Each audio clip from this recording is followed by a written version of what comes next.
Are you waiting to buy until the market crashes? Well, here's why that might be a mistake. Hi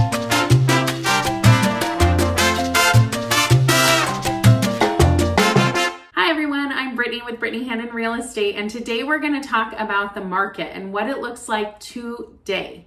Now, some of you might be waiting for the big market crash and for something to be coming because you know there's a correction. You've been hearing a recession coming. You're hearing all of these things. Well, we are in a recession currently. The definition of a recession is 2 consecutive quarters on a downward spiral, and that is where we are. So we've seen that. We're in a recession and we're still seeing house prices stay strong.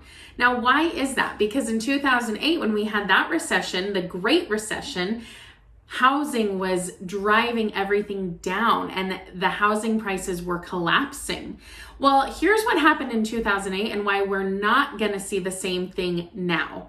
In 2004 or so, all the banks were giving out these terrible loan products. They were giving out adjustable rate mortgages, ARM mortgages. They were giving out balloon payment mortgages. These are all short-term loan products, typically for people who are looking to buy and flip, not people looking to buy and hold. And so when that happened, we had tons of people taking out second mortgages because they couldn't afford the first mortgage. Well, obviously this is not a good loan. And when it came due, nobody could pay their bill, because if they couldn't afford it 5 years ago, why all of a sudden could they pay the full balloon payment now? They're probably not going to be able to. And so that was the problem that we ran into. And so banks were foreclosing on these people who couldn't afford to make their payments. And there were so many people who were being foreclosed on that drove the prices of the houses down significantly. Well, if nobody's paying their mortgage, if the banks are not getting paid, the hedge fund managers aren't getting paid, nobody's getting paid, that's when the whole collapse happened.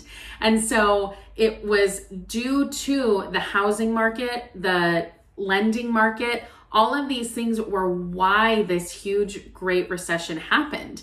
Well, now we're not seeing that. The laws are much stricter to say that those kind of lending practices are no longer allowed. And so the people who own their homes can actually afford them, and they can afford to stay in them because they generally have a decent amount of equity. They generally have about 60% equity in the homes that they live in. So we're not seeing that people have to sell, or at least the amount of people that had to sell in the Great Recession. And so we're just not seeing the same things in that way. Now, here's what we might see. Everybody's been locked inside. A lot of people who were wanting to sell opted not to sell once the pandemic hit. And so now that things are starting to loosen and people are starting to get back out there, the sellers are going to come back on the market and they're going to flood the market. And so there's going to be so much inventory that it's just a supply and demand problem. So we have much more inventory than we have demand, which is going to make the sellers drive their prices down. And so that's going to be good news for you as a buyer, or so you're hoping. What you're going to run into is that there are going to be tons of investors who've been sitting on the sidelines waiting for this moment. This is like Black Friday to investors. What they might see are slight drops in the market, and they're going to be ready to pounce, and they're going to be cash buyers coming in. So there's going to be more competition for you as the buyer, because now you're competing against cash buyers. No longer are you competing with the everyday Joe who's just needing to find a house. You're competing with a cash buyer investor, and there's going to be a lot of them. So when a seller is offered all of these offers, they're going to say, oh, I want a cash buyer because the cash buyer has the cash in hand. So they're for sure going to close, as opposed to somebody who has to get a loan, somebody who has to sell their house, somebody who needs all these contingencies. Those people are going to be lower on the list when all of these cash buyers come out of the woodworks. So those are a few things to consider when you think about waiting for a crash. We are not trying to time the market. That is never a good thing. The best time to buy a house is the right time for you.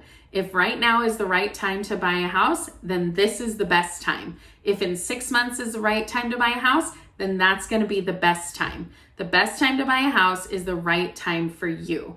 You just have to make that decision of what your family is looking for and what your needs are going to be and how those are going to be met. Now, when you talk about buying a house and if you're going to see some equity in that house, your equity is going to build as long as you plan to stay in your house for about 4 years. If you're looking at it and saying, I'll probably own it for 2 years or so, you might not see the equity growth because we might hit a little bit of a dip. Nobody can see the future. Nobody saw this pandemic coming. Nobody can see what's coming in the future. And so you may see some of those, the market dip and shift a little bit. And if you're not able to ride that out, then it might not be the best time for you to jump in. But if you're going to be in your house for longer than 4 years, then any time is a good time to buy. So if you're ready to buy, I'm ready to work with you. Call me and let's get started. We'll see you in the next video.